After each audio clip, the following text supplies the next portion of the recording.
ओम नमो भगवते वासुदेवाय। 65मो अध्याय बलरामजीनी व्रजयात्रा। श्री शुकदेवजी कहे छे, परीक्षित, भगवान बलरामजीना मनमा व्रजना नंदबावा वगैरे स्वजन संबंधीओने मळवानी बहु उत्कंठा हती। तेओ रथमां बेसीने द्वारकाथी नंदबावाना व्रजमां આવ્યા। અહીં તેમના માટે વ્રજવાસી ગોપ અને ગોપીઓ પણ બહુ દિવસથી આતુર હતા। તેમને પોતાને ત્યાં આવેલા જોઈને બધા બહુ જ પ્રેમથી તેમને ભેટ્યા।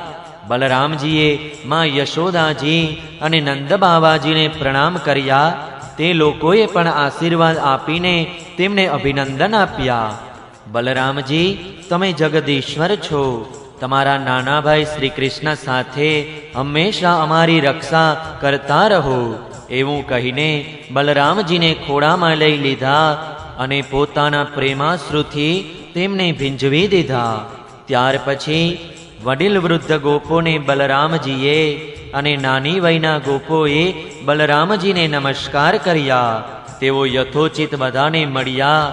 ગોપ બાળકો પાસે જઈને કોઈની સાથે હાથ મિલાવ્યો, કોઈની સાથે મીઠી મીઠી વાતો કરી, કોઈને ખૂબ હસી હસીને ભેટ્યા। ત્યાર પછી જ્યારે બલરામજીનો શ્રમ નિવૃત્ત થયો અને તેઓ આરામથી બેઠા, ત્યારે બધા ગોપો તેમની પાસે આવ્યા।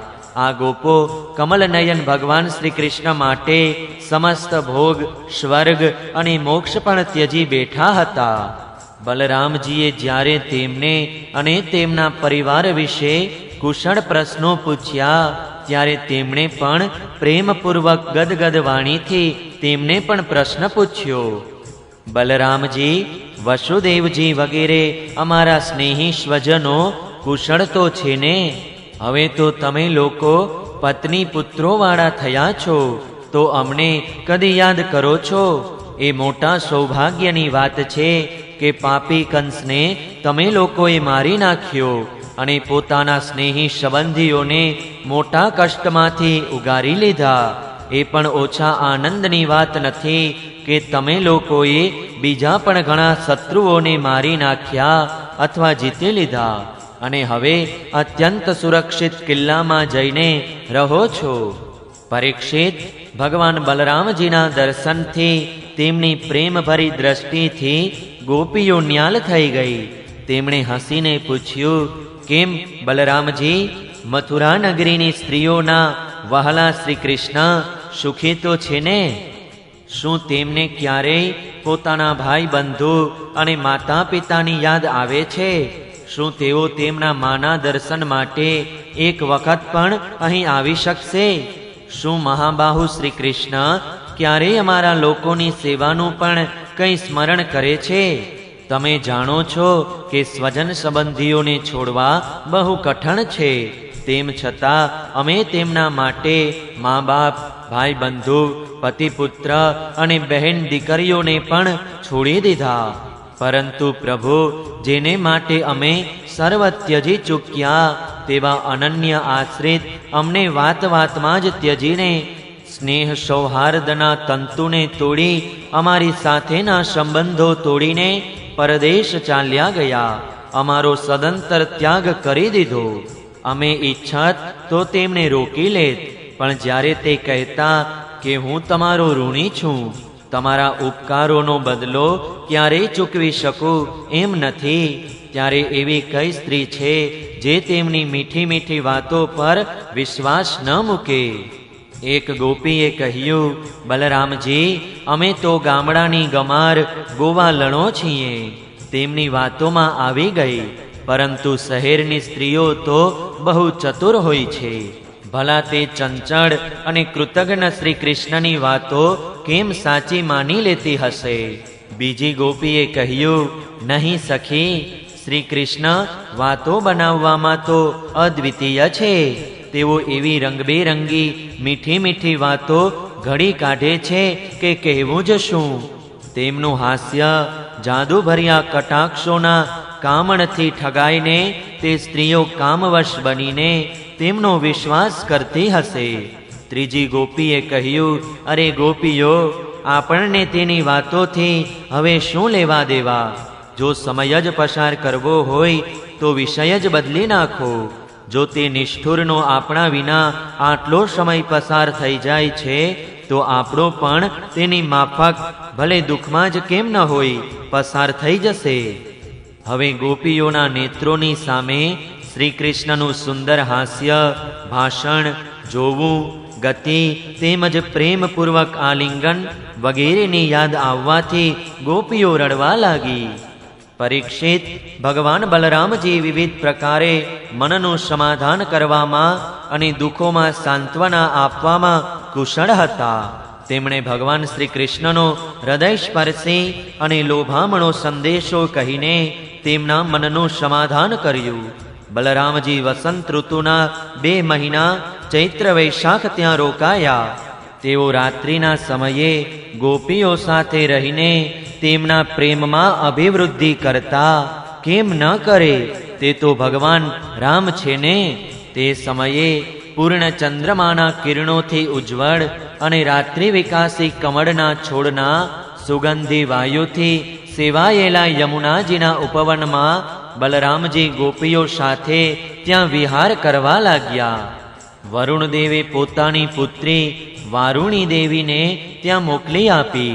તે એક વૃક્ષની બખોલમાંથી બહાર નીકળી તેણે પોતાની સુગંધથી સંપૂર્ણ વનને સુગંધિત કરી દીધું.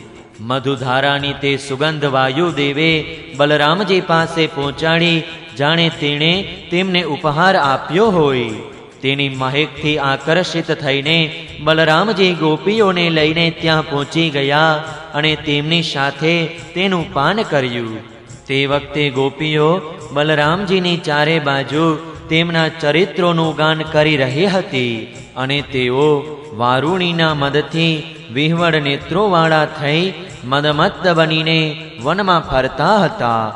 ગળામાં પુષ્પોનો હાર શોભી રહ્યો હતો. વૈજયંતી માળા પહેરી હતી. તેમના એક કાનમાં કુંડળ ઝળકતું હતું. મુખારવિંદ પર હાસ્ય હતું. તેમના પર પરસેવાના બુંદ હિમકણો જેવા શોભતા હતા. સર્વશક્તિમાન બલરામજીએ જલક્રીડા કરવા માટે યમુનાજીને બોલાવ્યા. પરંતુ યમુનાજી આ તો મદિરાથી મત્ત બનેલા છે એવું સમજીને બલરામજીના વાક્યોનો અનાદાર કરીને ન આવ્યા. ત્યારે બલરામજીએ ક્રોધપૂર્વક પોતાના હળની અણીથી તેમને ખેંચ્યા અને કહ્યું, પાપીણી યમુના, મારા બોલાવવા છતાં તું મારી આજ્ઞાનું ઉલ્લંઘન કરીને અહીં આવતી નથી. મારો તિરસ્કાર કરી રહી છે. જો હવે હું તને તારા સ્વેચ્છાચારનું ફળ ચખાડું છું. હમણાં જ હળની અણીથી તારા સેંકડો ટુકડા કરી નાખું છું. જ્યારે બલરામજીએ યમુનાજીને આ પ્રમાણે ધમકાવ્યા ત્યારે યમુનાજી ભયભીત થઈને બલરામજીના ચરણોમાં આવીને પ્રાર્થના કરવા લાગ્યા. લોકાભિરામ બલરામજી, મહાબાહો, હું તમારું પરાક્રમ ભૂલી ગઈ હતી. જગતપતિ, હવે હું સમજી ગઈ કે આપના અંશમાત્ર શેષનાગજી આ સંપૂર્ણ જગતને ધારણ કરે છે. ભગવાન, તમે પરમ ઐશ્વર્યશાળી છો. તમારા વાસ્તવિક સ્વરૂપના અજ્ઞાનને લીધે મારાથી આ અપરાધ થયો છે.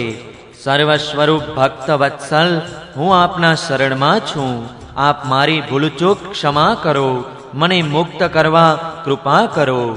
હવે યમુનાજીની પ્રાર્થના સ્વીકારીને ભગવાન બલરામજીએ તેમને ક્ષમા કરી દીધા અને જેમ ગજરાજ હાથણીઓની સાથે ક્રીડા કરે છે તે પ્રમાણે તેઓ ગોપીઓની સાથે જલક્રીડા કરવા લાગ્યા.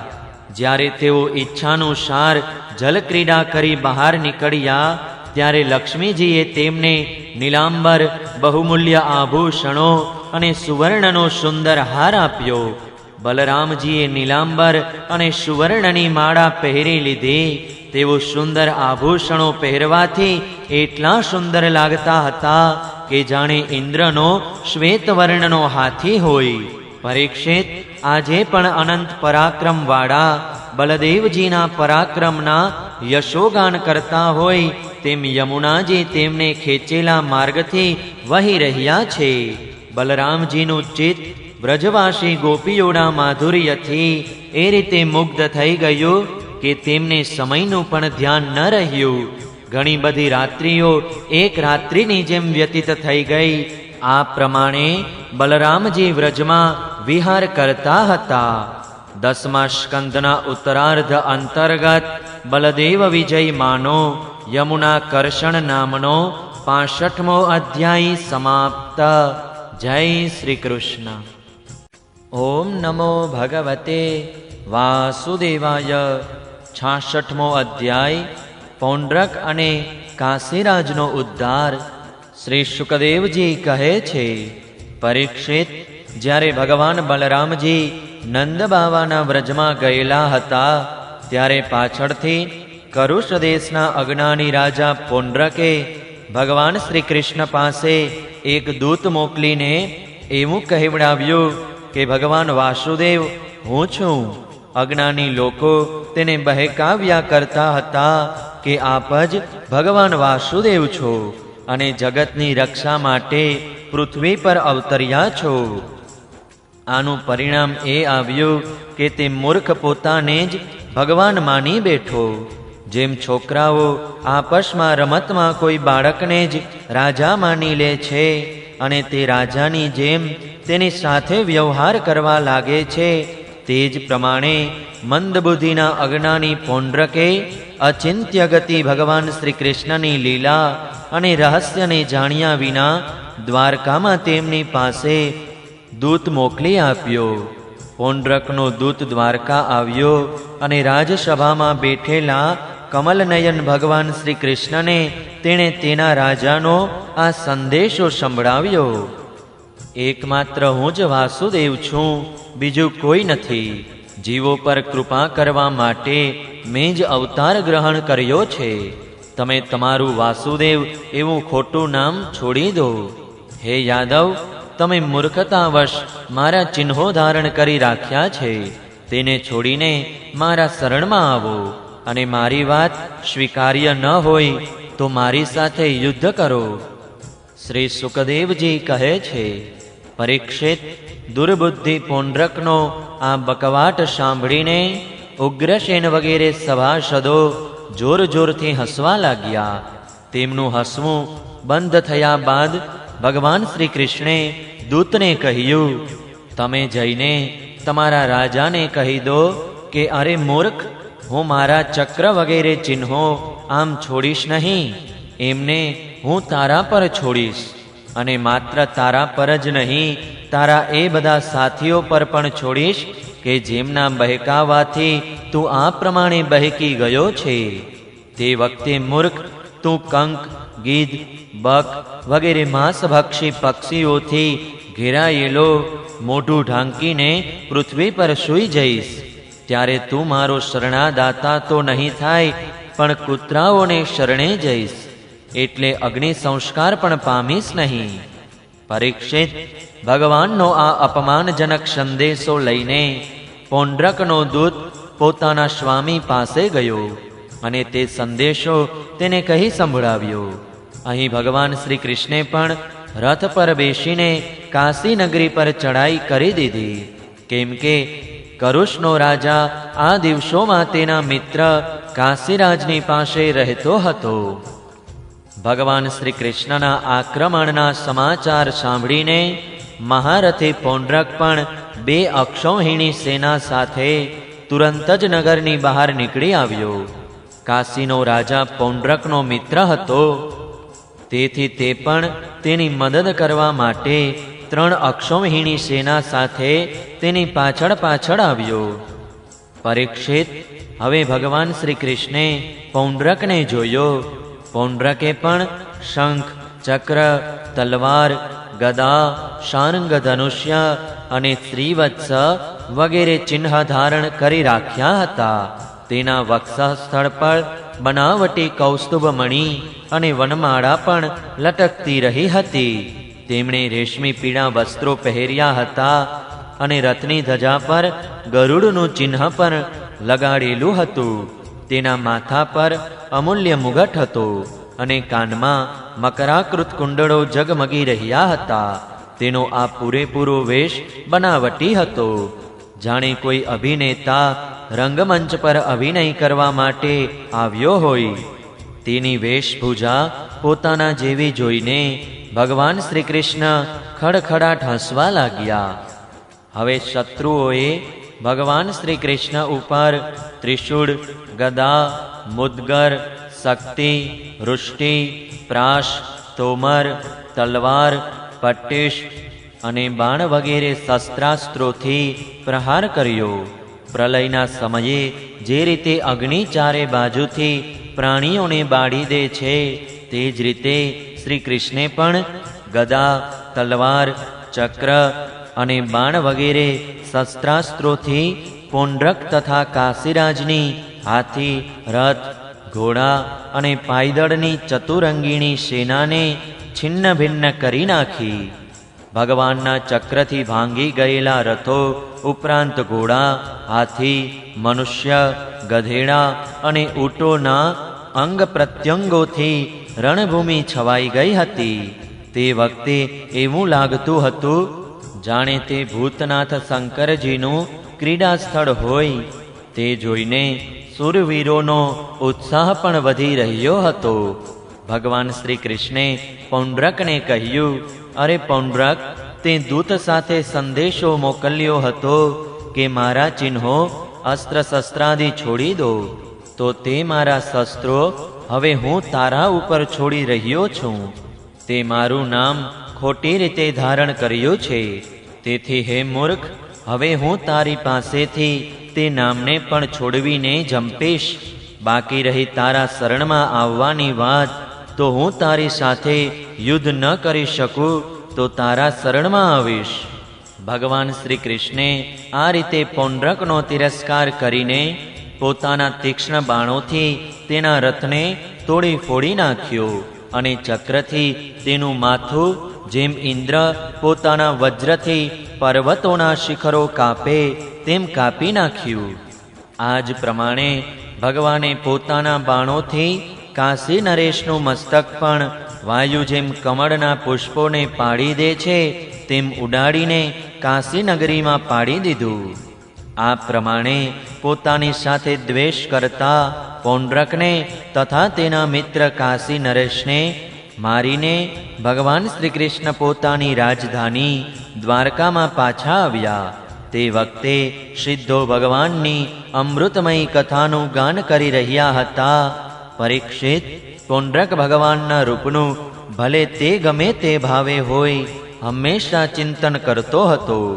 તેથી તેના બધા કર્મબંધનો નાશ પામ્યા. તે ભગવાનનો બનાવશી વેશ ધારણ કરતો હતો. તેનાથી વારંવાર ભગવાનનું સ્મરણ થતું રહેવાને કારણે તે ભગવાનની સારૂપ્ય મુક્તિને પ્રાપ્ત થયો. આ બાજુ કાશીમાં રાજમહેલના દ્વાર પર એક કુંડળોથી સુશોભિત મસ્તક પડેલું જોઈને લોકો જાત જાતના તર્ક કરવા લાગ્યા અને વિચારવા લાગ્યા કે આ કોનું મસ્તક છે. જ્યારે એ ખબર પડી કે આ તો કાશી નરેશનું જ મસ્તક છે, ત્યારે રાણીઓ, રાજકુમાર, રાજ્ય પરિવારના લોકો તથા નાગરિકો રડી રડીને વિલાપ કરવા લાગ્યા. તેઓ કહેતા હતા, અરે મહારાજ, અમારો તો સર્વનાશ થઈ ગયો. કાશી નરેશનો પુત્ર હતો સુદક્ષિણ. તેણે પોતાના પિતાના અંત્યેષ્ટિ સંસ્કાર કરીને મનમાં એવો નિશ્ચય કર્યો કે મારા પિતાનો વધ કરનારને મારીને જ હું પિતાના ઋણમાંથી મુક્ત થઈ શકીશ. તેથી તે તેના કુલ પુરોહિત અને આચાર્યોની સાથે ખૂબ જ એકાગ્રતાપૂર્વક ભગવાન શંકરની આરાધના કરવા લાગ્યો. કાશી નગરીમાં તેની આરાધનાથી પ્રસન્ન થઈને ભગવાન શંકરજીએ વરદાન માગવા કહ્યું. સુદક્ષિણે એવું અભિષ્ટ વરદાન માગ્યું કે મને મારા પિતાનો વધ કરનારને મારવાનો ઉપાય બતાવો. ભગવાન શંકરે કહ્યું, તમે બ્રાહ્મણો સાથે મળીને યજ્ઞના દેવતા ઋત્વિગભૂત દક્ષિણાગ્નિની અભિચાર વિધિથી આરાધના કરો. આમ કરવાથી તે અગ્નિ પ્રથમ ગણો સાથે પ્રગટ થઈને તમારો મનોરથ પૂરો કરશે. પરંતુ આ પ્રયોગ બ્રાહ્મણના ભક્ત ઉપર સફળ નહીં થાય. માટે જે બ્રાહ્મણ ભક્ત ન હોય તેના ઉપર કરજો. ભગવાન શંકરની આ પ્રમાણેની આજ્ઞા મેળવીને સુદક્ષિણે અનુષ્ઠાન અંગેના નિયમો ધારણ કર્યા અને તે ભગવાન શ્રી કૃષ્ણને મારવા માટે અભિચાર કરવા લાગ્યો. અભિચાર પૂર્ણ થતાં જ યજ્ઞકુંડમાંથી અતિ ભીષણ અગ્નિમૂર્તિમાન થઈને પ્રગટ થયો. તેના કેશ અને દાઢી મૂછ તપેલા તાંબા જેવા લાલ લાલ હતા. આંખોમાંથી જાણે અંગારા વરસી રહ્યા હતા. ઉગ્ર દાઢો અને વાકી ભ્રુકુટી અને નગ્ન હોવાને કારણે તેના મુખ પર ક્રૂરતા ટપકી રહી હતી. તે પોતાની જીભથી ગલોફા ચાટતો અને 3 આંગળીવાળું ઝળહળતું ત્રિશૂળ ઘુમાવતો હતો. ત્યારે તેમાંથી અગ્નિની જ્વાળાઓ નીકળતી હતી. તાડના વૃક્ષ જેવા લાંબા પગ હતા. તે પોતાના વેગથી ધરણી ધ્રુજાવતો અને જ્વાળાઓથી 10 દિશાઓને દજાડતો દ્વારકા તરફ દોડ્યો અને થોડી જ વારમાં ત્યાં પહોંચી ગયો. તેની સાથે ઘણા બધા ભૂતો પણ હતા.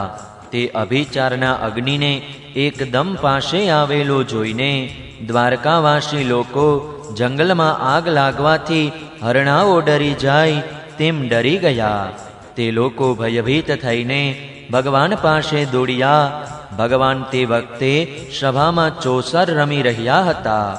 તે લોકોએ ભગવાનને પ્રાર્થના કરી, ત્રણેય લોકના એકમાત્ર સ્વામી, દ્વારકા નગરી આ અગ્નિથી ભસ્મ થઈ જશે. આપ અમારી રક્ષા કરો. આપના સિવાય અમારી રક્ષા કરનાર અન્ય કોઈ નથી. શરણાગત ભક્ત વત્સલ ભગવાને જોયું કે અમારા સ્વજનો ભયભીત થઈ ગયા છે અને પોકારી પોકારીને વિલાપ કરતા આર્ત સ્વરથી પ્રાર્થના કરી રહ્યા છે.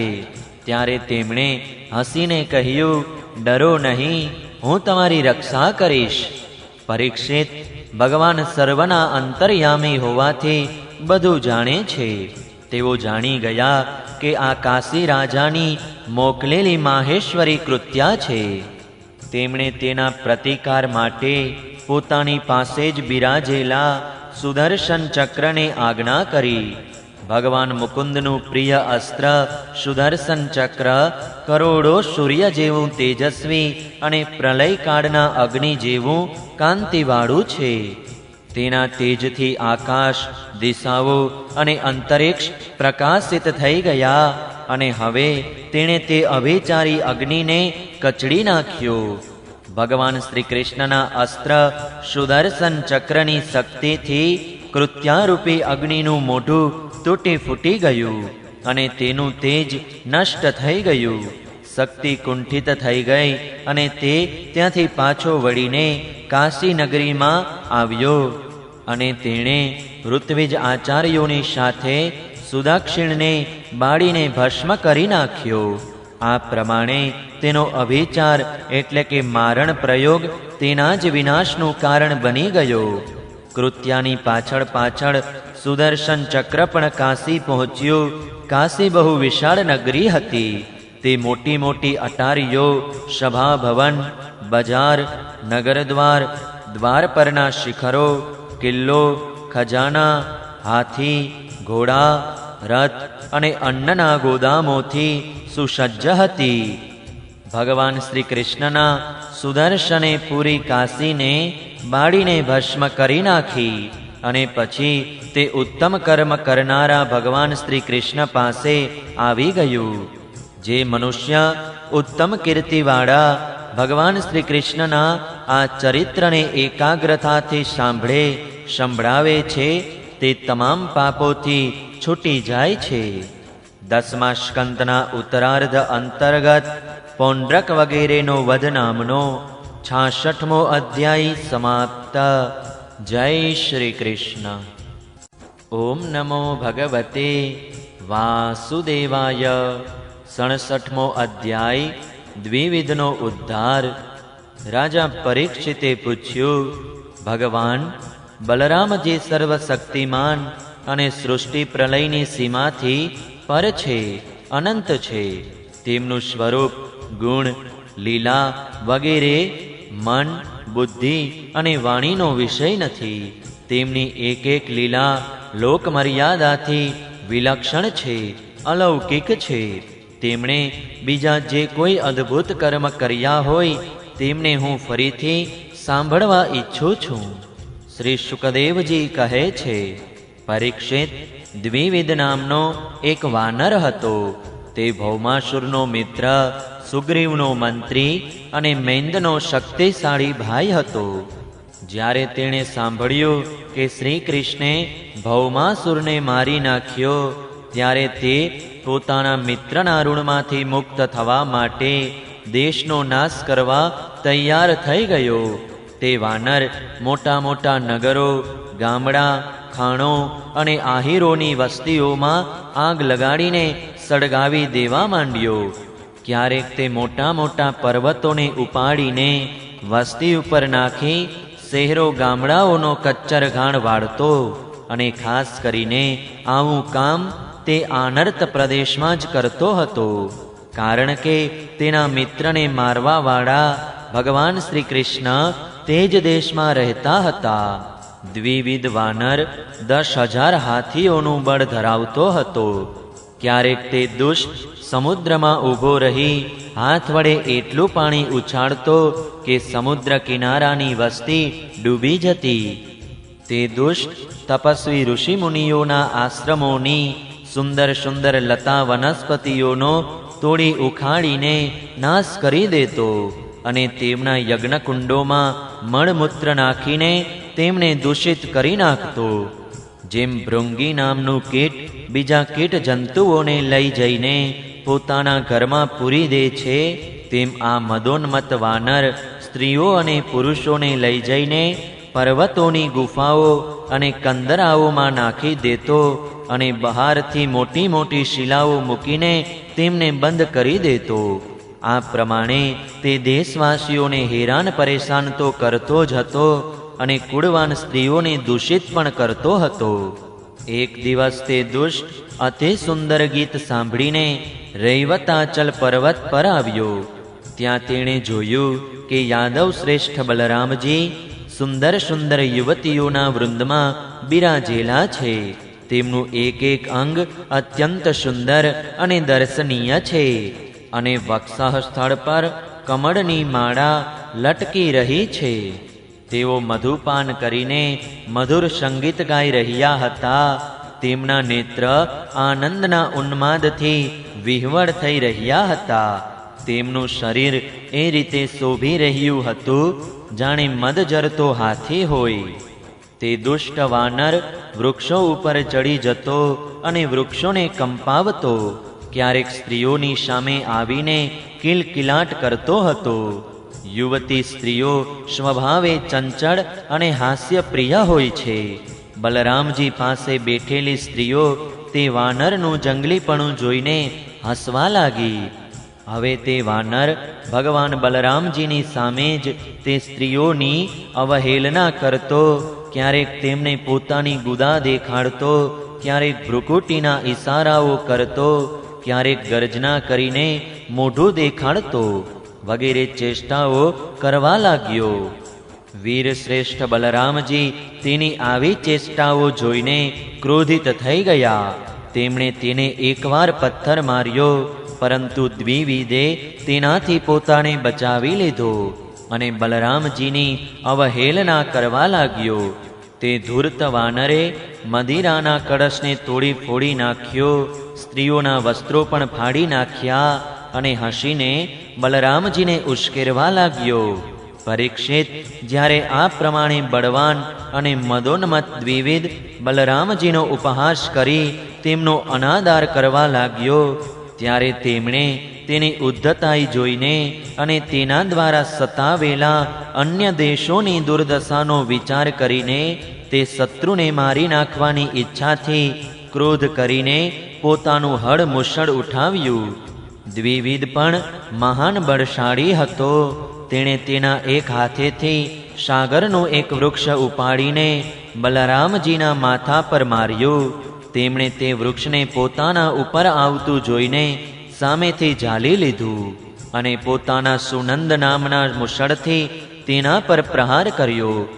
મુસળ વાગતા જ તેમનું માથું ફાટી ગયું અને તેમાંથી લોહીની ધારા વહેવા લાગી. ત્યારે તે જેમ પર્વત ગેરુથી શોભે તેમ શોભવા લાગ્યો. પરંતુ દ્વિવિદે પોતાનું માથું ફાટી ગયું તેની પરવા ન કરી. તેણે ક્રોધ કરીને એક બીજું વૃક્ષ ઉખાડ્યું અને તે ખંખેરીને પાંદડા વિનાનું કરી નાખ્યું. અને પછી તે વૃક્ષનો બલરામજી પર જોરથી પ્રહાર કર્યો. બલરામજીએ તે વૃક્ષના સેંકડો ટુકડા કરી દીધા. ત્યાર પછી દ્વિવિદે ફરીથી બીજું વૃક્ષ ખેંચ્યું, પરંતુ ભગવાન બલરામજીએ તેના પણ સેંકડો ટુકડા કરી નાખ્યા. આ રીતે તે વાનર બલરામજી સાથે યુદ્ધ કરતો રહ્યો. એક પછી બીજું અને બીજા પછી ત્રીજું એમ વૃક્ષો ઉપાડી ઉપાડીને તેણે આખું વન વૃક્ષહીન કરી દીધું. વૃક્ષ ન રહ્યા ત્યારે તે વધારે કોપાયમાન થયો અને હવે બલરામજી ઉપર મોટી મોટી શિલાઓની વૃષ્ટિ કરવા લાગ્યો. પરંતુ ભગવાન બલરામજીએ પોતાના મુસળથી તે બધી શિલાઓનો સહજતાથી ભૂક્કો કરી નાખ્યો. છેવટે કપિરાજ દ્વિવિદ પોતાના તાડ જેવા લાંબા હાથની મુઠ્ઠીઓ વાળીને બલરામજી તરફ દોડ્યો અને બલરામજીની છાતીમાં પ્રહાર કર્યો. હવે યાદવ શ્રેષ્ઠ બલરામજીએ હળમુસળ બાજુ પર મૂકી દીધા અને ક્રોધપૂર્વક બંને હાથથી તેની હાંસડીમાં પ્રહાર કર્યો. ત્યારે તે લોહી ઓકતો ધરતી પર પડી ગયો. પરીક્ષિત, આંધી આવવાથી જેમ પાણીમાં નાવ ડોલવા લાગે છે તે જ પ્રમાણે તેના પડવાથી મોટા મોટા વૃક્ષો અને શિખરો સહિત આખો પર્વત ડોલવા લાગ્યો. આકાશમાં દેવતાઓ જય જયકાર, સિદ્ધ લોકો નમો નમઃ અને મોટા મોટા ઋષિમુનિઓ સાધુ સાધુ ના શબ્દ ઘોષ કરવા લાગ્યા અને બલરામજી પર પુષ્પની વૃષ્ટિ કરવા લાગ્યા. પરીક્ષિત, દ્વિવિદે જગતમાં મોટો ઉત્પાત મચાવી મૂક્યો હતો. તેથી ભગવાન બલરામજીએ તેને આ રીતે મારી નાખ્યો અને પછી તેઓ દ્વારકાપુરી પધારી ગયા. તે વખતે બધા નગરજનો ભગવાન બલરામજીની પ્રશંસા કરતા હતા. 10મા સ્કંધના ઉત્તરાર્ધ અંતર્ગત દ્વિવિદવદ નામનો 67મો અધ્યાય સમાપ્ત. જય શ્રી કૃષ્ણ. ઓમ નમો ભગવતે વાસુદેવાય. 68મો અધ્યાય. કૌરવો પર બલરામજીનો કોપ અને શાંબનો વિવાહ. શ્રી સુકદેવજી કહે છે, પરીક્ષિત, જાંબવતી નંદન સાંબ એકલા જ બહુ મોટા મોટા વીરો પર વિજય પ્રાપ્ત કરવા વાળા હતા. તેઓ સ્વયંવરમાં રહેલી દુર્યોધનની કન્યા લક્ષ્મણાનું હરણ કરી લઈ આવ્યા. તેથી કૌરવો ભારે ક્રોધિત થઈ કહેવા લાગ્યા, આ છોકરો બહુ ઉદ્ધત છે. જુઓ તો ખરા, આણે અમને બધાને નીચું જોવડાવી બળપૂર્વક અમારી કન્યાનું અપહરણ કરી લીધું. આ કન્યા તો તેને ઈચ્છતી પણ ન હતી. તેથી આ ઉદ્ધત છોકરાને પકડીને બાંધી દો. જો યાદવો આપણા પર નારાજ પણ થઈ જશે તો આપણું શું બગાડી લેશે? તેઓ તો આપણી જ કૃપાથી, આપણી જ આપેલી ધનધાન્યથી પરિપૂર્ણ પૃથ્વીને ભોગવી રહ્યા છે. જો તે લોકો આ છોકરાને કેદ કર્યો છે એવું સાંભળીને અહીં આવશે તો આપણે તેમનું બધું અભિમાન ઉતારી ઠંડા કરી દઈશું. તેમને આપણે સંયમી પુરુષો પ્રાણાયામ વગેરે ઉપાયોથી ઇન્દ્રિયો વશમાં કરી લે છે તેમ વશમાં કરી લેશું. આ વખતે સભામાં કર્ણ, શલ, ભૂરિશ્રવા, યજ્ઞકેતુ અને દુર્યોધન વગેરે વીરોએ કુરુવંશના વડીલ વૃદ્ધોની અનુમતિ લીધી અને સાંબને પકડી લેવાની તૈયારી કરી. જ્યારે મહારથી સાંબે જોયું કે ધૃતરાષ્ટ્રના પુત્રો મારો પીછો કરી રહ્યા છે, ત્યારે તેઓ એક સુંદર ધનુષ્ય લઈને તેમની સાથે યુદ્ધ કરવા તૈયાર થયા. આ બાજુ કર્ણને સેનાપતિ બનાવીને કૌરવો ધનુષ્ય ચડાવીને શાંબ પાસે આવી પહોંચ્યા અને ક્રોધપૂર્વક તેને પકડી લેવાના ઈરાદાથી ઊભો રહે આ પ્રમાણે તેને લલકારતા રહીને બાણોની વર્ષા કરવા લાગ્યા. પરીક્ષિત યદુનંદન સામ અચિંત્ય ઐશ્વર્યવાળા ભગવાન શ્રી કૃષ્ણના પુત્ર હતા. તેઓ કૌરવોના આક્રમણથી હરણાઓના ટોળા પર સિંહની જેમ તૂટી પડ્યા. સાંબે પોતાના દિવ્ય ધનુષ્યનો ટંકાર કર્યો અને કર્ણ વગેરે 6 મહારથીઓને એક સાથે અને પ્રત્યેકને અલગ અલગ વિંધવા લાગ્યો. તેમાંથી 4 બાણ તેમના ઘોડાઓને, એક તેમના સારથીઓ પર અને એક બાણ તે મહારથી વીરોને લગાવી દીધા. સામની આ અદ્ભુત વીરતાની આ 6 મહારથીઓ પ્રશંસા કરવા લાગ્યા. ત્યારબાદ તે 6 વીરોએ એક સાથે મળીને સામને રથહીન કરી દીધો. 4 વીરોએ એક બાણથી તેમના 4 ઘોડાને માર્યા. એકે સારથીને અને એકે સામનું ધનુષ્ય કાપી નાખ્યું. આ પ્રમાણે કૌરવોએ યુદ્ધમાં બહુ જ મુશ્કેલી અને કષ્ટપૂર્વક રથહીન સામને બંદી બનાવી દીધો.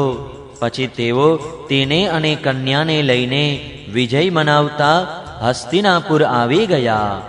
પરીક્ષિત નારદજી પાસેથી આ સમાચાર સાંભળીને યાદવો બહુ ક્રોધિત થઈ ગયા.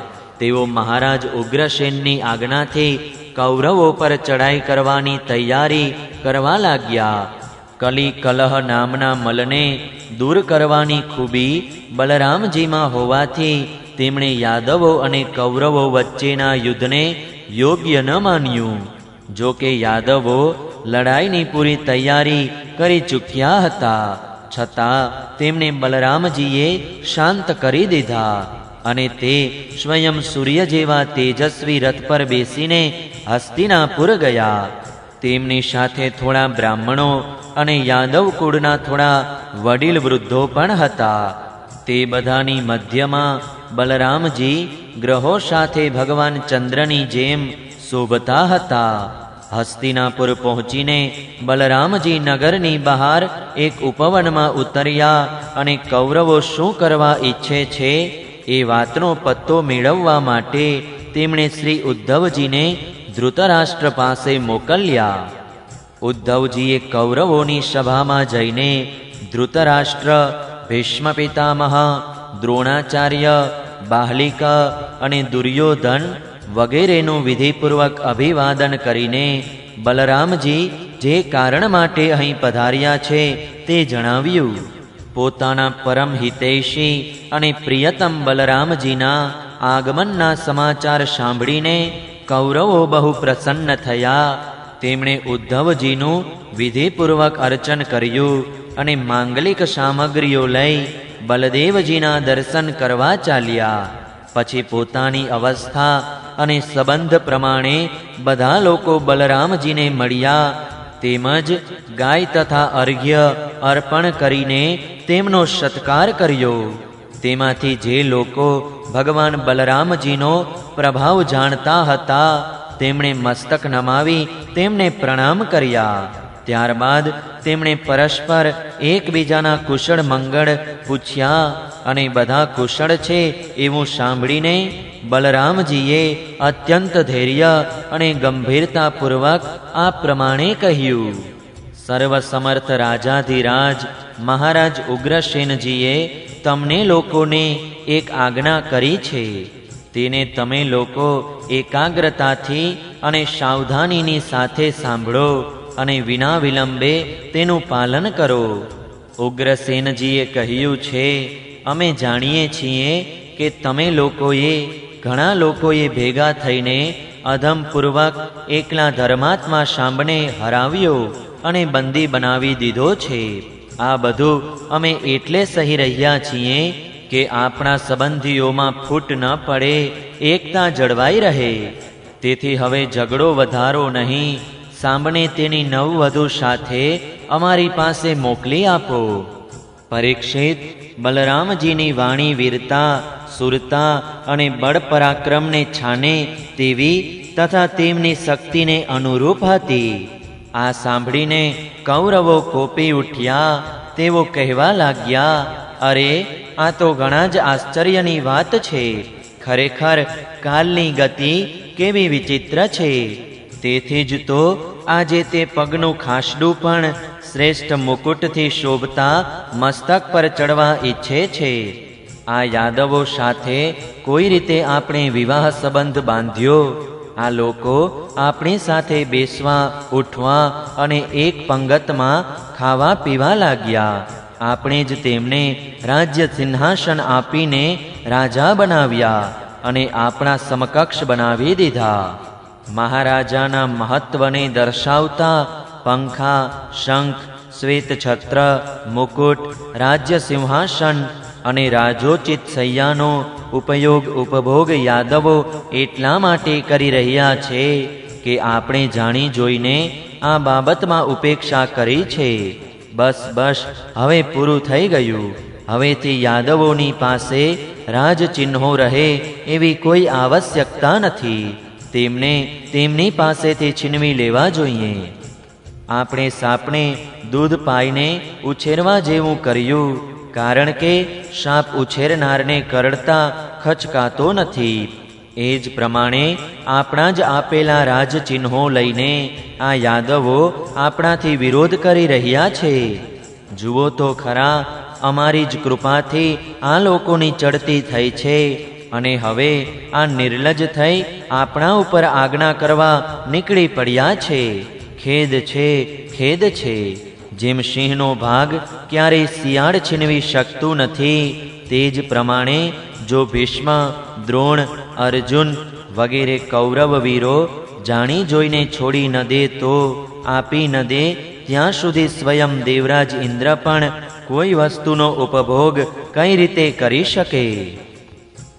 શ્રી સુકદેવજી કહે છે, પરીક્ષિત, કુરુવંશીઓમાં પોતાની કુલીનતા, વિશાળ સંખ્યામાં બંધુજનોના બળ અને ધન સંપત્તિ તેમજ રાજ્યલક્ષ્મીના અભિમાનથી તે છકી ગયા હતા.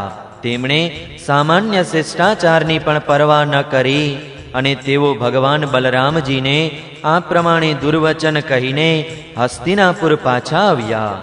બલરામજીએ કૌરવોની દુષ્ટતા, અશિષ્ટતા જોઈ અને તેમના દુર્વચન પણ સાંભળ્યા. હવે તેમનું મુખ ક્રોધથી લાલચોળ થઈ ગયું. તે વખતે બલદેવજી સામે જોઈ પણ શકાતું ન હતું. તેઓ વારંવાર જોરથી હસી હસીને કહેવા લાગ્યા, સાચું જ છે કે જે દુષ્ટોને પોતાની કુલીનતા, બળ પરાક્રમ અને રાજ્યલક્ષ્મીનું અભિમાન થઈ જાય છે, તેઓ શાંતિ ઈચ્છતા નથી. તેમનું દમન કરવાનો, તેમને રસ્તે લાવવાનો ઉપાય સમજાવવાનો નથી, બલકે પશુઓની જેમ દંડાના જોરે જ સીધા કરવા એ જ ઉપાય છે. ભલા જુઓ તો ખરા, બધા યાદવો અને શ્રી કૃષ્ણ પણ ક્રોધપૂર્વક લડાઈ માટે તૈયાર થઈ રહ્યા હતા. હું તેમને ધીરે ધીરે શાંત કરીને સમાધાન કરવા માટે અહીં આવ્યો છું. છતાં આ મૂર્ખાઓ આવી દુષ્ટતા કરી રહ્યા છે. આ લોકોને શાંતિ પ્રિય નથી, ક્લેશ પ્રિય છે. આ લોકો એટલા બધા અભિમાની થઈ રહ્યા છે કે વારંવાર મારો તિરસ્કાર કરીને અપશબ્દો કહી ગયા. ઠીક છે, ઠીક છે, પૃથ્વીના રાજાઓ માટે તો શું કહેવું? ત્રિલોકના સ્વામી ઇન્દ્ર વગેરે લોકપાલો જેમની આજ્ઞાનું પાલન કરે છે તેવા મહારાજ ઉગ્રસેન માત્ર ભોજ, વૃષ્ણિ અને અંધકોના જ રાજા નથી, તેઓ સર્વ સમર્થ છે. શ્રી કૃષ્ણ જે સુધર્મા સભામાં બિરાજે છે, જ્યાં ઇન્દ્ર વગેરે આવે ત્યારે તે સભાને દેવત્વ ભાવથી પ્રણામ કરીને પછી અંદર પ્રવેશે છે. અને જે દેવતાઓના વૃક્ષ પારિજાતને ઉખાડી લાવીને તેનો ઉપભોગ કરે છે, તે ભગવાન શ્રી કૃષ્ણ પણ રાજ્ય સિંહાસનના અધિકારી નથી. સારી વાત છે. સંપૂર્ણ જગતના સ્વામીની ભગવતી લક્ષ્મી સ્વયં જેમના ચરણ કમળોની ઉપાસના કરે છે તે લક્ષ્મીપતિ ભગવાન શ્રી કૃષ્ણચંદ્ર છત્ર ચામર આદિ રાજોચિત સામગ્રીઓ રાખી શકતા નથી. બરાબર છે ભાઈ, જેમના ચરણ કમળોની રજ સંત પુરુષો દ્વારા સેવાયેલા ગંગા આદિ તીર્થોને પણ તીર્થ બનાવી દે છે. બધા લોકપાલો પોતાના શ્રેષ્ઠ મુગટો પર જેમના ચરણોની રજ ધારણ કરે છે, બ્રહ્મા, શંકર, હું અને લક્ષ્મી જેમના અંશના પણ અંશ છીએ અને જેમના ચરણોની રજ હંમેશા ધારણ કરીએ છીએ, તે ભગવાન શ્રી કૃષ્ણને માટે ભલા રાજ્ય સિંહાસન ક્યાં છે? બિચારા યાદવો તો કૌરવોએ આપેલો પૃથ્વીનો કટકો ભોગવે છે. વાહ, કહેવું પડે, અમે લોકો પગના ખસાડા છીએ અને તે કુરુવંશીઓ મસ્તક છે. કૌરવો આશ્ચર્યથી છકીને અભિમાનથી પાગલ થઈ રહ્યા છે. તેમની એક એક વાત કઠોર અને ધડ માથા વિનાની છે. મારા જેવો પુરુષ કે જે તેમના ઉપર શાસન કરી શકે છે, તેમને દંડ આપીને તેમને હોશમાં લાવી શકે છે. ખરેખર આમની વાતોને કઈ રીતે સહી શકે? આજે હું આ પૃથ્વીને કૌરવો વિનાશી કરી દઈશ. આ પ્રમાણે કહીને બલરામજી ક્રોધિત થઈ ગયા, જાણે ત્રિલોકને ભસ્મ કરી દેશે. તેઓ પોતાનું હળ લઈને ઊભા થઈ ગયા. તેઓ હળની અણીથી વારંવાર પ્રહાર કરીને હસ્તિનાપુરને જમીનમાંથી ઉખાડીને ગંગાજીના પ્રવાહમાં ફેંકી દેવા માટે ખેંચવા લાગ્યા. હળ ખેંચવાથી હસ્તિનાપુર એ રીતે કંપવા લાગ્યું જાણે પાણીમાં નાવ ડોલતી હોય.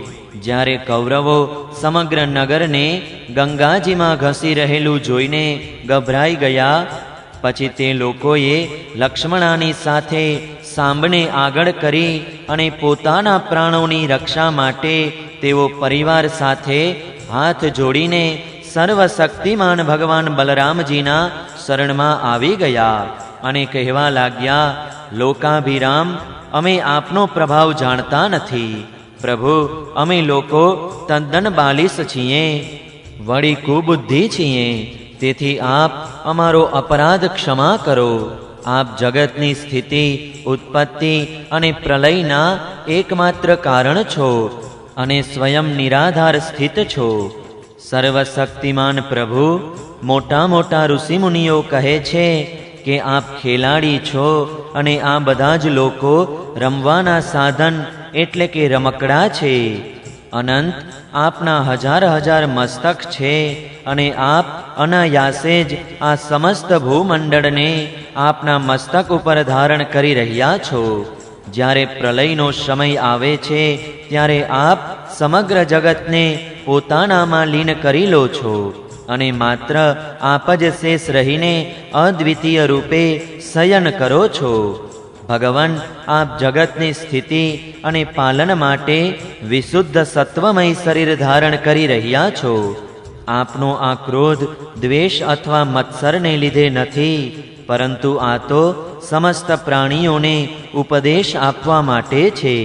સમસ્ત શક્તિઓને ધારણ કરવાવાળા સર્વ પ્રાણી સ્વરૂપ અવિનાશી ભગવાન, આપને અમે નમસ્કાર કરીએ છીએ.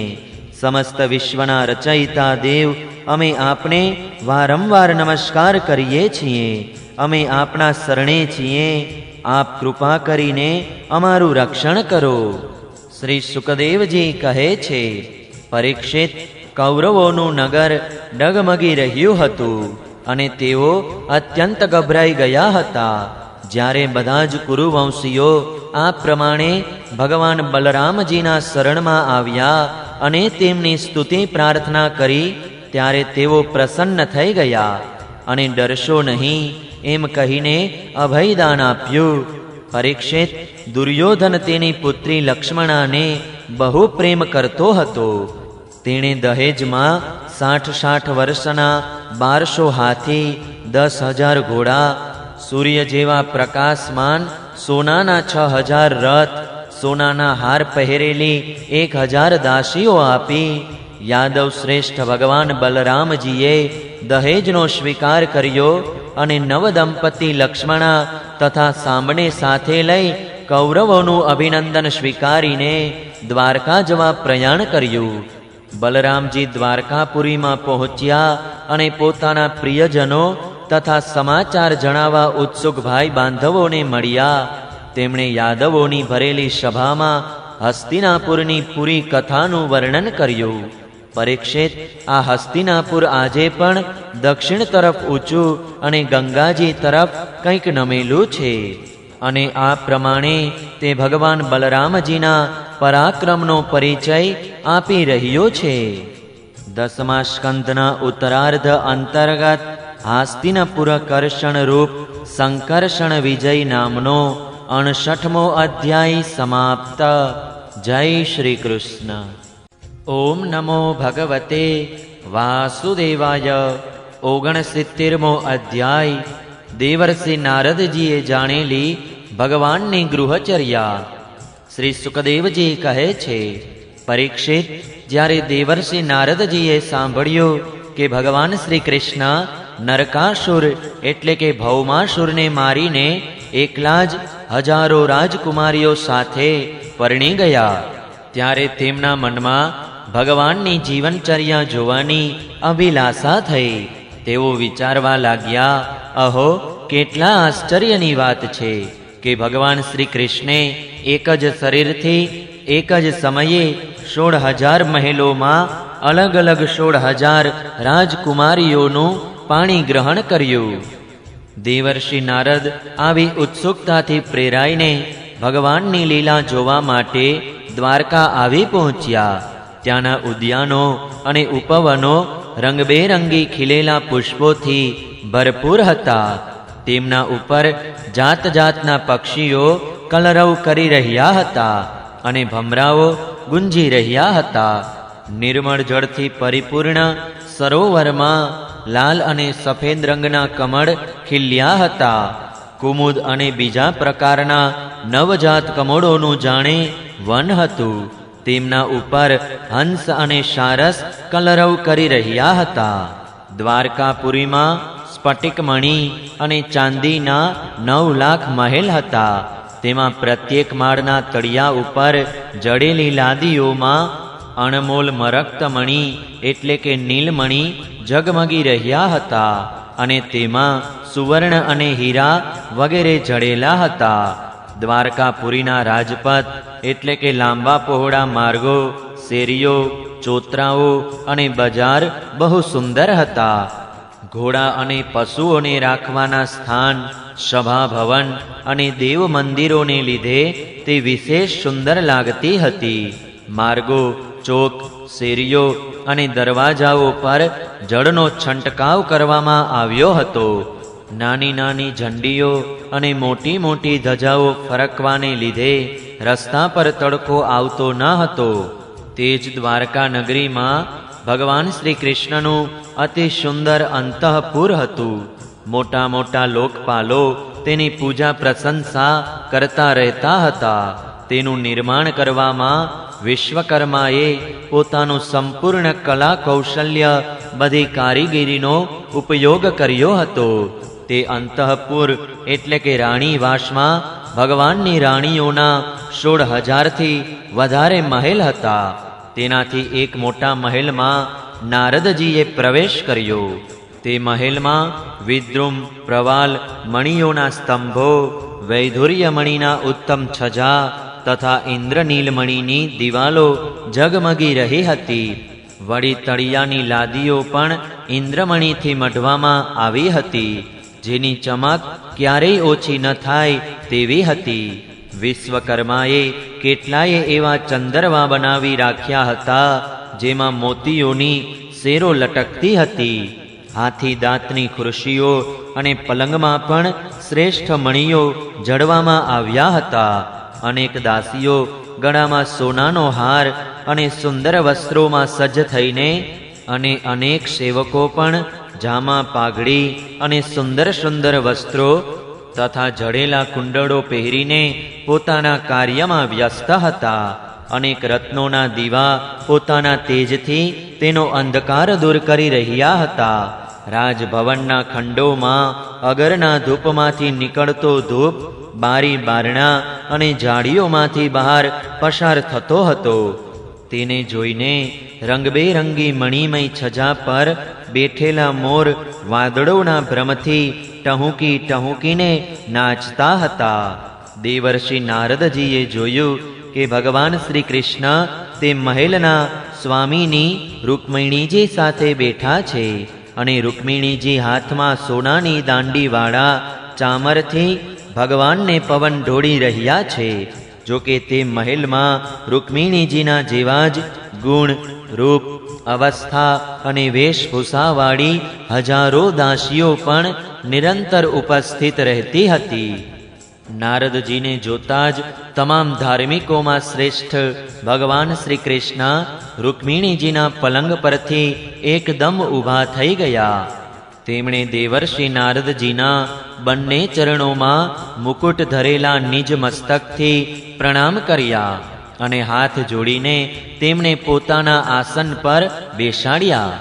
પરીક્ષિત, એમાં સંદેહ નથી કે ભગવાન શ્રી કૃષ્ણ ચરાચર જગતના પરમ ગુરુ છે અને તેમનું ચરણોદક ગંગાજલ સમસ્ત જગતને પવિત્ર કરવા વાળું છે. છતાં પણ તેઓ પરમ ભક્તવત્સલ તેમજ સંતોના પરમ આદર્શ અને તેમના સ્વામી છે. તેમનું એક અસાધારણ નામ બ્રહ્મણ્ય દેવ પણ છે. તેઓ બ્રાહ્મણોને જ પોતાના આરાધ્ય દેવ માને છે. તેમનું આ નામ તેમના ગુણ પ્રમાણે યોગ્ય જ છે. તેથી તો ભગવાન શ્રી કૃષ્ણે સ્વયં નારદજીના ચરણ પખાડ્યા અને તે ચરણામૃત પોતાના મસ્તક પર પધરાવ્યું. નરશ્રેષ્ઠ, નરના સખા, સર્વદર્શી, પુરાણ પુરુષોત્તમ ભગવાન નારાયણે શાસ્ત્રોક્ત વિધિથી દેવર્ષિ શ્રેષ્ઠ ભગવાન નારદજીની પૂજા કરી. ત્યાર પછી અમૃતથી પણ મીઠા પરંતુ થોડા શબ્દોમાં તેમનો સ્વાગત સત્કાર કર્યો અને પછી કહ્યું, પ્રભુ, આપ તો સ્વયં સમગ્ર જ્ઞાન, વૈરાગ્ય, ધર્મ, યશ, શ્રી અને ઐશ્વર્યથી પૂર્ણ છો. આપની અમે શી સેવા કરીએ? દેવર્ષિ નારદજીએ કહ્યું, ભગવાન, આપ સમસ્ત લોકોના એકમાત્ર સ્વામી છો. આપના માટે એ કોઈ નવી વાત નથી કે આપ આપના ભક્તજનોને પ્રેમ કરો છો અને દુષ્ટ લોકોને દંડ આપો છો.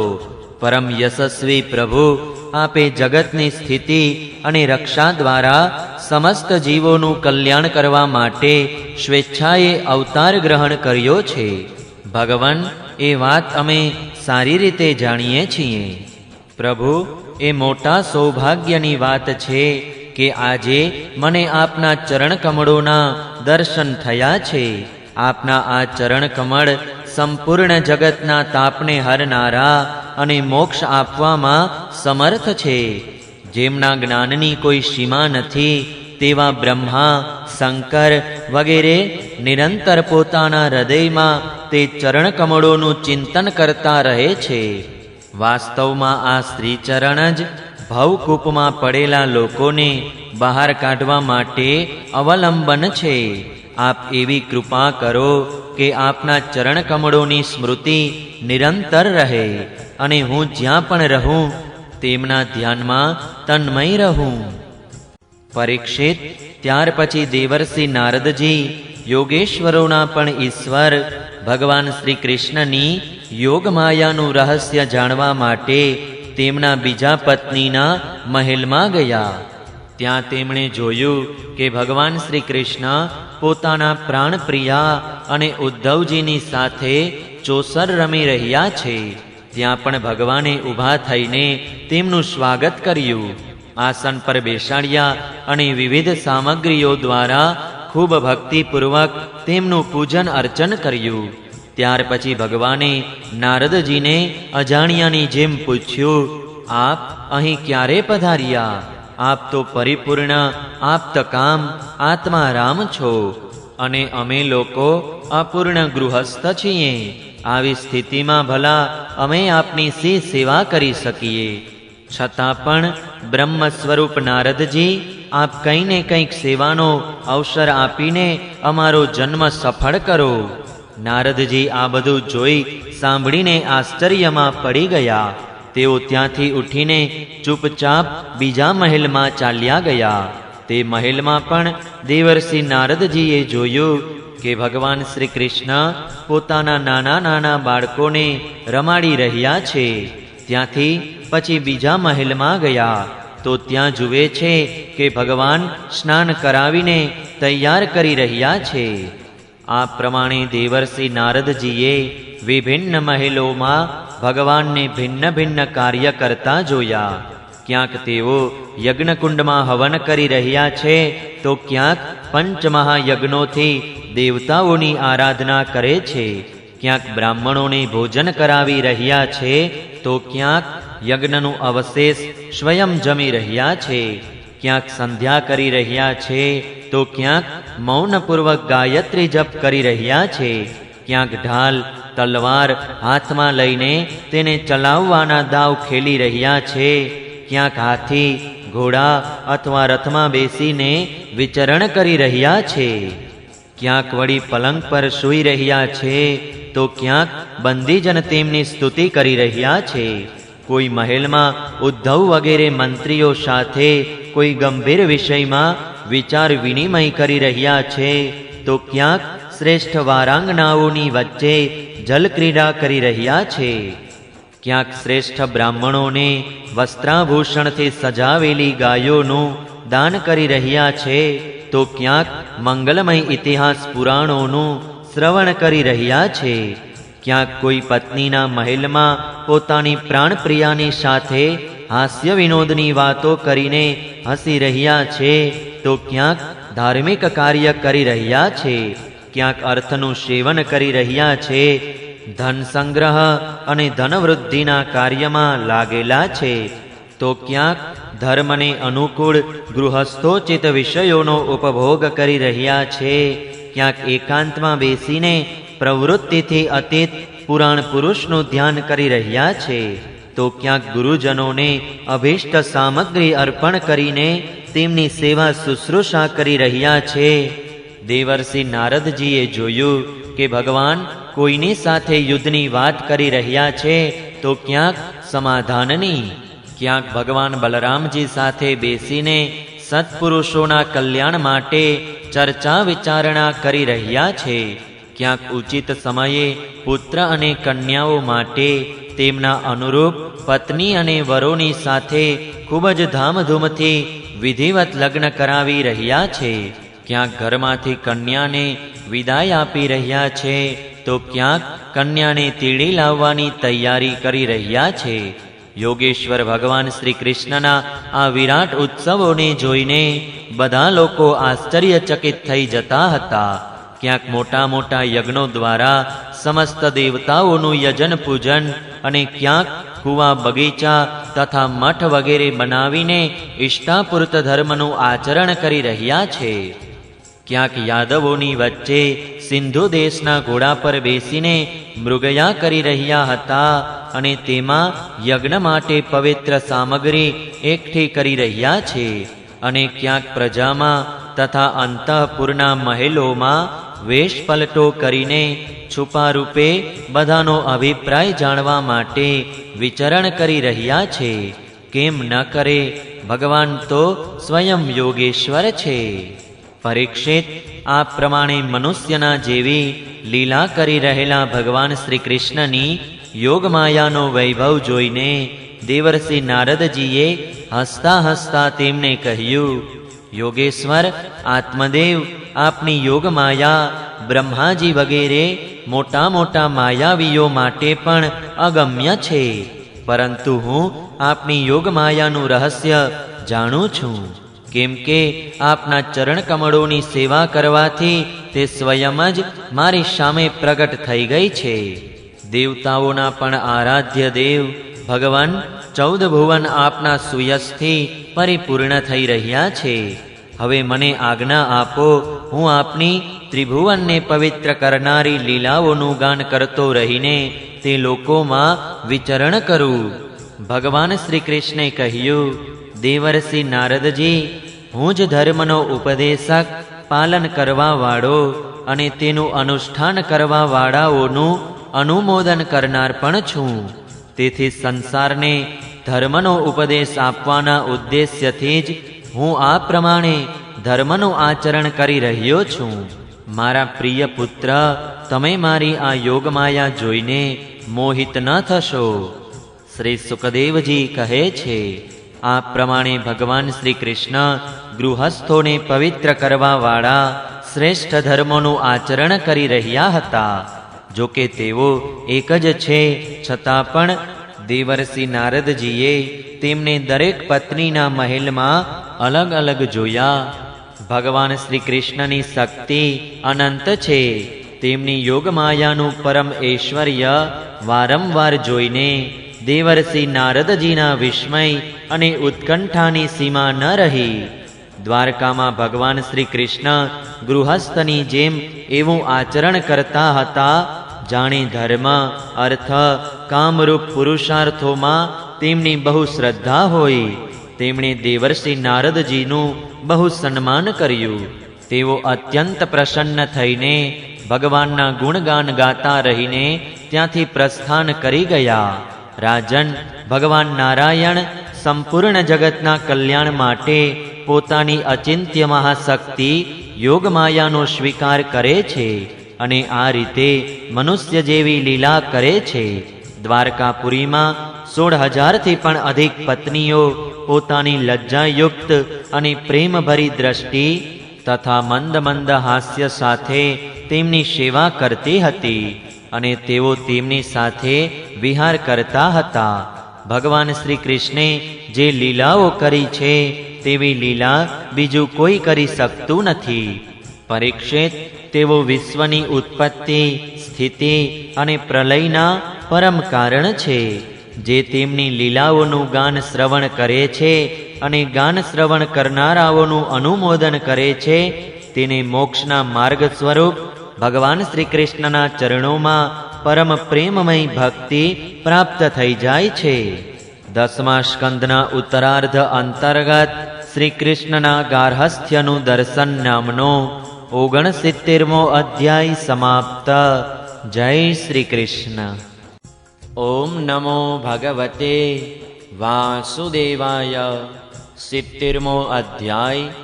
ભગવાન શ્રી કૃષ્ણની નિત્યચર્યા અને તેમની પાસે જરાસંઘના કેદી રાજાઓના દૂતનું આવવું.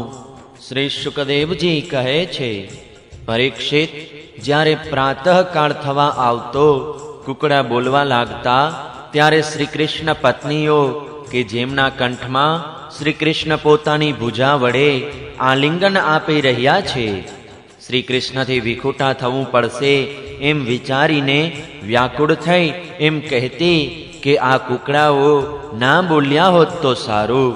તે વખતે મંદરાના પુષ્પોની સુગંધથી સુવાસિત વાયુ વાતો હતો. ભમરાઓ તાલ સ્વરે સંગીતનો તાન છેડી દેતા, પક્ષીઓ જાગી જતા અને બંદીજનોની જેમ ભગવાન શ્રી કૃષ્ણને જગાડવા માટે મધુર સ્વરથી કલરવ કરવા લાગતા. એ પ્રભાતના સમયે પતિ શ્રી કૃષ્ણના બાહુઓ વચ્ચે રહેલા રૂક્મિણીજી પતિના આલિંગનથી વિયોગ થશે એવી શંકાથી તે સુંદર અને પવિત્ર બ્રાહ્મ મુહૂર્તને પણ અસહ્ય સમજવા લાગતા હતા. ભગવાન શ્રી કૃષ્ણ દરરોજ બ્રાહ્મ મુહૂર્તમાં જ ઉઠી જતા અને હાથ મોઢું ધોઈને પોતાના માયાતીત આત્મ સ્વરૂપનું ધ્યાન કરતા. તે સમયે તેમનું રોમે રોમ આનંદથી ખીલી ઉઠતું હતું. પરીક્ષિત, ભગવાનનું આત્મ સ્વરૂપ એક છે, અર્થાત અદ્વિતીય છે, સ્વયં પ્રકાશ સ્વરૂપ છે તથા તેજ તે છે. તેમના સિવાય અન્ય કાંઈ છે જ નહીં. અખંડ છે, અવિનાશી છે. આત્મ સ્વરૂપમાં રહેવાના કારણે તેમાં કોઈ ઉપાધિ ઘોષ નથી અને જે બ્રહ્મ નામથી કહેવાય છે, આ વિશ્વની ઉત્પત્તિ, પાલન અને સંહારનું કારણ છે. તેમની શક્તિઓને કારણે જ આ વિશ્વની સત્તા અને આનંદ પ્રકાશિત થાય છે. ત્યારબાદ તેઓ વિધિપૂર્વક નિર્મળ અને પવિત્ર જળમાં સ્નાન કરતા પછી શુદ્ધ ધોતી પહેરીને ઉપવસ્ત્ર ઓઢીને યથાવિધિ નિત્ય કર્મ સંધ્યા વંદન વગેરે કરતા, ત્યાર પછી હવન કરતા અને મૌન રહી ગાયત્રી જપ કરતા. કેમ ન કરે? તેઓ સત્પુરુષોના આદર્શ છે. ત્યાર પછી સૂર્યોદયના સમયે સૂર્યોપસ્થાન કરતા અને પોતાના અંશ સ્વરૂપ દેવતાઓ, ઋષિઓ તથા પિતૃઓનું તર્પણ કરતા. પછી કુળના વડીલ વૃદ્ધો અને બ્રાહ્મણોનું વિધિપૂર્વક પૂજન કરતા. ત્યાર પછી પરમ મનસ્વી શ્રી કૃષ્ણ દૂધ આપતી પ્રથમવાર વિયાયેલી વાછડાવાળી શાંત ગાયોનું દાન આપતા. દાનમાં અપાતી ગાયોને સુંદર વસ્ત્રો અને મોતીઓની માળાઓ પહેરવામાં આવતી. શીંગડીઓમાં સોનું અને પગની ખરીઓમાં ચાંદી મઢવામાં આવતી. તે ગાયો બ્રાહ્મણોને વસ્ત્રાભૂષણથી સુસજ્જ કરીને રેશમી વસ્ત્ર, મૃગચર્મ અને તિલક કરીને દરરોજ 13,084 ગાયોનું આ રીતે દાન આપતા. ત્યાર પછી પોતાની વિભૂતિ રૂપ ગાયો બ્રાહ્મણો, દેવતાઓ, કુળના વડીલ વૃદ્ધો, ગુરુજનો અને સમસ્ત પ્રાણીઓને પ્રણામ કરીને માંગલિક વસ્તુઓનો સ્પર્શ કરતા. પરીક્ષિત, જો કે ભગવાનના દિવ્ય શરીરનું સહજ સૌંદર્ય જ મનુષ્યલોકનું આભૂષણ છે, છતાં પણ તેઓ પોતાનું પિતાંબર વગેરે દિવ્ય વસ્ત્રો, કૌસ્તુભાદી આભૂષણો, પુષ્પોના હાર અને ચંદન વગેરે દિવ્ય અંગરાગથી પોતાને શણગારતા. ત્યાર પછી તેઓ ઘી અને દર્પણમાં પોતાનું મુખારવિંદ નિહાળતા. ગાય, વૃષભ, બ્રાહ્મણ અને દેવ પ્રતિમાઓના દર્શન કરતા. પછી નગરજનો અને અંતઃપુરમાં રહેવાવાળા ચારે વર્ણના લોકોની અભિલાષાઓ પૂરી કરતા અને પછી પોતાના અન્ય નગરવાસી પ્રજાજનોને કામના પૂર્તિ કરીને તેમને સંતુષ્ટ કરતા. અને આ બધાને પ્રસન્ન જોઈને સ્વયં આનંદિત થતા. તેઓ પુષ્પમાળા, તાંબુલ, ચંદન અને અંગરાગ વગેરે વસ્તુઓ પહેલા બ્રાહ્મણો, સગા સંબંધીઓ, મંત્રીઓ અને રાણીઓને વહેંચતા અને તેમાંથી બચેલી સામગ્રીનો પોતે ઉપયોગ કરતા. ભગવાન આ બધા કાર્યમાંથી પરવારી જાય ત્યાં સુધીમાં દારૂક સારથી સુગ્રીવ વગેરે ઘોડાઓ જોડીને રથ લઈ આવતો અને પ્રણામ કરીને ભગવાનની સામે ઊભો રહી જતો. ત્યાર પછી ભગવાન શ્રી કૃષ્ણ સાત્યકી અને ઉદ્ધવજીની સાથે પોતાના હાથ વડે સારથીનો હાથ પકડીને રથમાં બેસી જતા. બરાબર તે જ રીતે જેમ ભુવન ભાસ્કર ભગવાન સૂર્ય ઉદયાચલ પર આરૂઢ થાય છે, તે વખતે રાણીવાસની સ્ત્રીઓ લજ્જા તથા પ્રેમભરી દ્રષ્ટિથી તેમને જોવા લાગતી અને બહુ કષ્ટપૂર્વક તેમને વિદાય આપતી. ભગવાન હસીને તેમના ચિત્તને ચોરીને મહેલમાંથી બહાર નીકળતા. પરીક્ષિત, ત્યારબાદ ભગવાન શ્રી કૃષ્ણ યાદવોની સાથે સુધર્મા નામક સભામાં પ્રવેશ કરતા.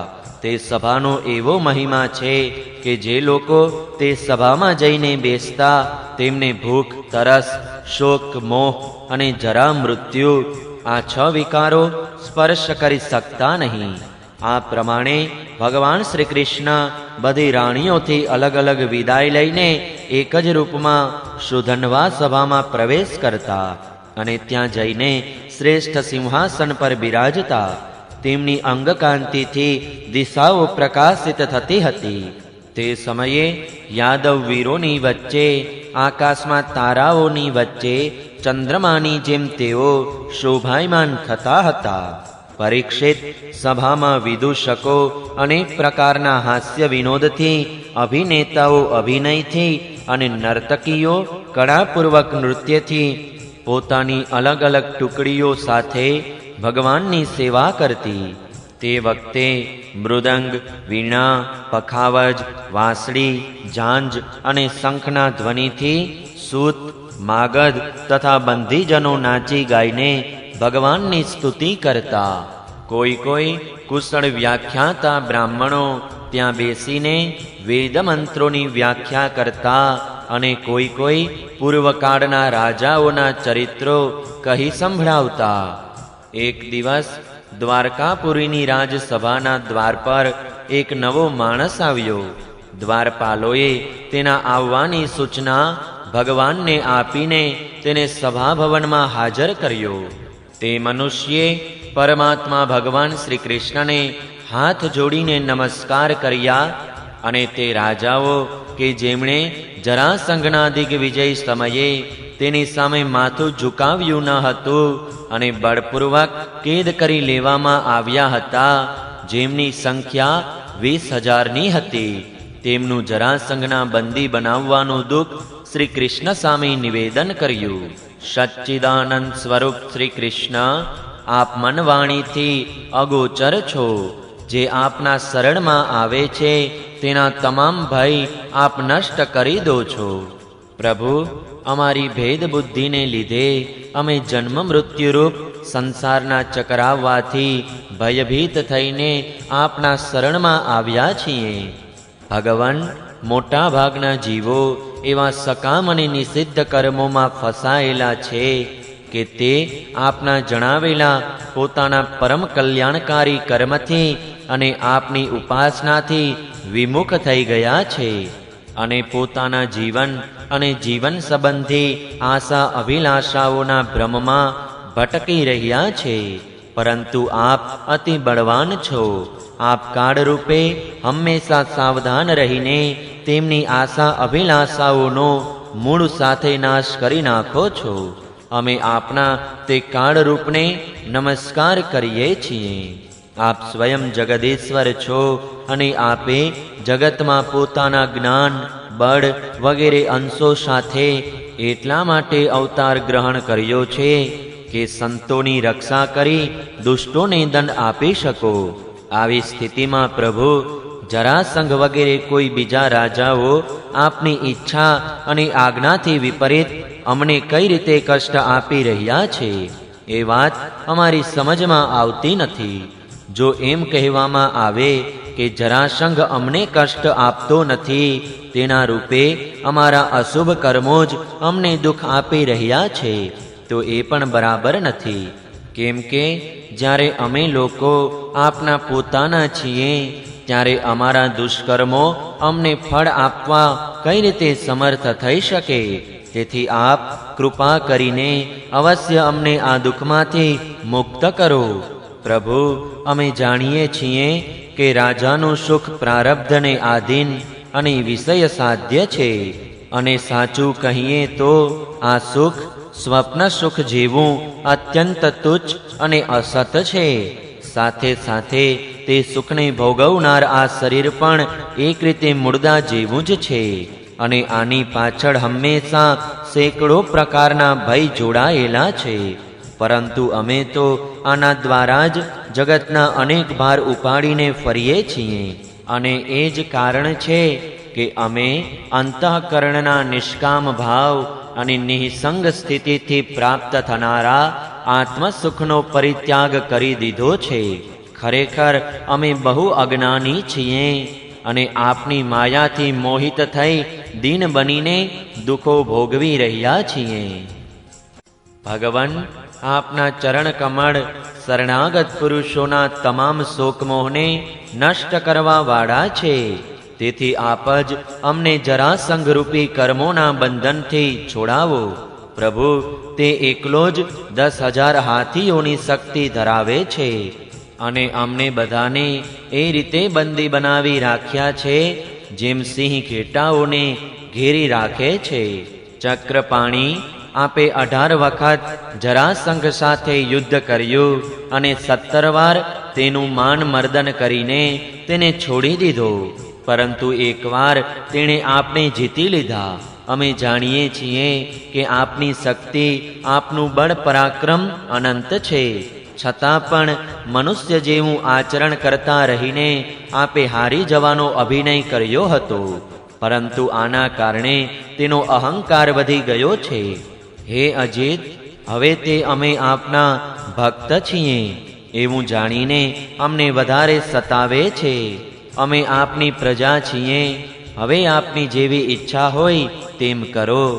દૂતે કહ્યું, ભગવાન, જરાસંઘના બંદી રાજાઓએ આ પ્રમાણે આપને પ્રાર્થના કરી છે. તેઓ આપના ચરણ કમળોના શરણમાં છે અને આપના દર્શન ઈચ્છે છે. આપ કૃપા કરીને તે દીન રાજાઓનું કલ્યાણ કરો. શ્રી શુકદેવજી કહે છે, પરીક્ષિત, રાજાઓનો દૂત આ પ્રમાણે કહી જ રહ્યો હતો કે પરમ તેજસ્વી દેવર્ષિ નારદજી ત્યાં આવી પહોંચ્યા. તેમના મસ્તક પર ચળકતી સોનેરી જટા હતી. તેમને જોઈને એવું લાગતું હતું કે જાણે સાક્ષાત ભગવાન સૂર્યનારાયણ પધાર્યા છે. બ્રહ્મા વગેરે સમસ્ત લોકપાલોના એકમાત્ર સ્વામી ભગવાન શ્રી કૃષ્ણ તેમને જોતા જ સભાસદો અને સેવકો સાથે આનંદિત થઈને ઊભા થઈ ગયા અને મસ્તક નમાવીને તેમની વંદના કરવા લાગ્યા. દેવર્ષિ નારદજી આસનનો સ્વીકાર કરીને બેસી ગયા ત્યારે ભગવાને તેમની વિધિપૂર્વક પૂજા કરી અને પોતાની શ્રદ્ધાથી તેમને સંતુષ્ટ કરીને મધુર વાણીથી બોલ્યા, દેવર્ષિ, અત્યારે 3 લોકમાં કુશળ મંગળ તો છે ને? આપ 3 લોકમાં વિચરણ કરતા રહો છો. અમને એ બહુ મોટો લાભ છે કે ઘર બેઠા બધાના સમાચાર મળી જાય છે. ઈશ્વર દ્વારા રચાયેલા 3 લોકમાં એવું કોઈ રહસ્ય નથી જેને આપ જાણતા ન હો. તેથી અમે આપની પાસેથી એ જાણવા માગીએ છીએ કે યુધિષ્ઠિર વગેરે પાંડવો આ સમયે શું કરવા ઈચ્છે છે? દેવર્ષિ નારદજીએ કહ્યું, સર્વવ્યાપક અનંત, આપ વિશ્વના નિર્માતા છો અને એટલા મોટા માયાવી છો કે મોટા મોટા માયાવી બ્રહ્માજી વગેરે આપની માયાને સમજી શકતા નથી. પ્રભુ, આપ સર્વના ઘટઘટમાં પોતાની અચિંત્ય શક્તિથી વ્યાપ્ત છો. બરાબર એ જ રીતે કે જેમ અગ્નિ લાકડામાં વ્યાપ્ત છે. લોકોની દ્રષ્ટિ સત્વ વગેરે ગુણોમાં જ અટકેલી રહે છે. તેથી તેઓ આપને નથી જોઈ શકતા. મેં એક જ વાર નહીં, અનેક વાર આપની માયા જોઈ છે.